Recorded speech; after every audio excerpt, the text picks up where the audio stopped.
ایک اور سوال ہے کہ عوام اپنی جانب سے بذات خود قرآن کا اگر ترجمہ پڑھتی ہے جی تو مختلف زبانوں میں کیا گیا ہے، تو کیا ان کے لیے مفید ہوگا یا ان کے لیے مضر ہوگا؟ بہت اہم سوال ہے یہ۔ آپ نے سنا ہوگا جی بعض جماعتوں کی طرف سے یہ کہا جاتا ہے کہ آپ قرآن کو سمجھ کر پڑھنے کی کوشش نہ کریں جی ورنہ آپ گمراہ ہو جائیں گے۔ جی بالکل تو سارے لوگ روکتے ہیں لوگوں کو، اور ان کے بالمقابل جماعت اہل حدیث کی یہ خصوصیت ہے کہ یہ کہتے ہیں کہ آپ بھی قرآن کریم کا ترجمہ پڑھیں، تفسیر پڑھیں۔ تو یہ پڑھنے کی جو دعوت دیتے ہیں، اس کا مقصد یہ ہوتا ہے کہ قرآن کریم کے اندر بے شمار آیتیں ایسی ہیں جن آیتوں سے نصیحت حاصل کرنا ایک عام شخص کے لیے بھی بہت آسان ہے۔ جی وَلَقَدْ يَسَّرْنَا الْقُرْآنَ لِلذِّكْرِ فَهَلْ مِن مُدَّكِرٍ، اللہ تعالیٰ نے فرمایا کہ اللہ رب العالمین نے نصیحت حاصل کرنے کے لیے اس قرآن کو نہایت آسان نازل کیا ہے۔ ایک شخص اگر نصیحت حاصل کرنا چاہے تو قرآن کریم کے اندر بے شمار آیتیں ایسی ہیں جن سے وہ نصیحت حاصل کر سکتا ہے اور اپنی دنیا اور آخرت کی اصلاح کر سکتا ہے۔ سابقہ امتوں کا کیا حال ہوا جب انہوں نے اپنے نبیوں اور رسولوں کا انکار کیا؟ جب ان آیتوں کو وہ پڑھے گا تو ظاہر سی بات ہے کہ اس کے دل کی دنیا بدل جائے گی۔ جی بالکل۔ جب ایک شخص قرآن کریم کے اندر جہنم کی ہولناکی کو پڑھتا ہے، اسی طرح قیامت کی ہولناکی کو پڑھتا ہے، اذا زلزلت الارض زلزالہا، تو یہ اتنی واضح آیت ہے کہ اس سے اس کے دل کی دنیا بدل جاتی ہے۔ بالکل۔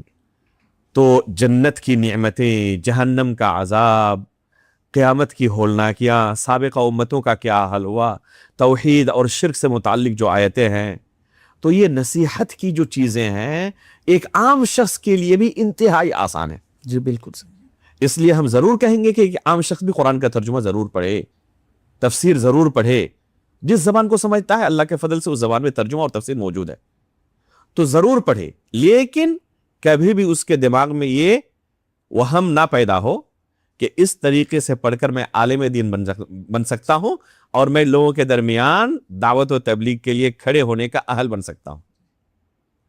اس لیے کہ اسی قرآن کے اندر بہت ساری آیتیں ایسی ہیں جن کا سمجھنا ذاتی مطالعے سے اس کے لیے ممکن ہی نہیں ہے، بلکہ اہل علم کے لیے بھی بہت ساری آیتیں ایسی ہیں جن کا سمجھنا آسان نہیں ہے۔ شیخ الاسلام علامہ ابن تیمیہ رحمہ اللہ نے ایک کتاب لکھی ہے، تفسیر آیات اشکلت علی کثیر من العلماء، لمبا نام ہے جس کا مفہوم یہ ہے ایسی آیتوں کی تفسیر جن کا سمجھنا علماء کے لیے مشکل ہو گیا۔ سبحان اللہ۔ اب سوچیں کہ جن کا سمجھنا علماء کے لیے مشکل ہو تو عوام ذاتی مطالعے سے سمجھ سکتی ہے؟ نہیں سمجھ سکتے، ممکن ہی نہیں ہے۔ تو عوام کے لیے ترجمہ قرآن پڑھنا مفید ہے، لیکن صرف عبادت کرنے کے لیے، نصیحت حاصل کرنے کے لیے، اور ایسی آیتیں بے شمار ہیں۔ لیکن اگر وہ یہ سوچ رہے ہیں کہ اس میں احکام سے متعلق جو آیتیں ہیں، عقیدے کی باریک مسائل سے متعلق جو آیتیں ہیں، ان کو ہم ذاتی مطالعے سے سمجھ لیں گے تو یہ ممکن نہیں ہے۔ اساتذہ کے سامنے بیٹھنا پڑے گا، مشائخ کے سامنے بیٹھنا پڑے گا، اور ان کے دروس سے آپ کو استفادہ کرنا پڑے گا، اور آپ اگر سکھانا چاہتے ہیں تو پھر بتدریج ایک لمبی مدت تک آپ کو گزارنا پڑے گا علم کے راستے میں۔ جزاکم اللہ شیخ۔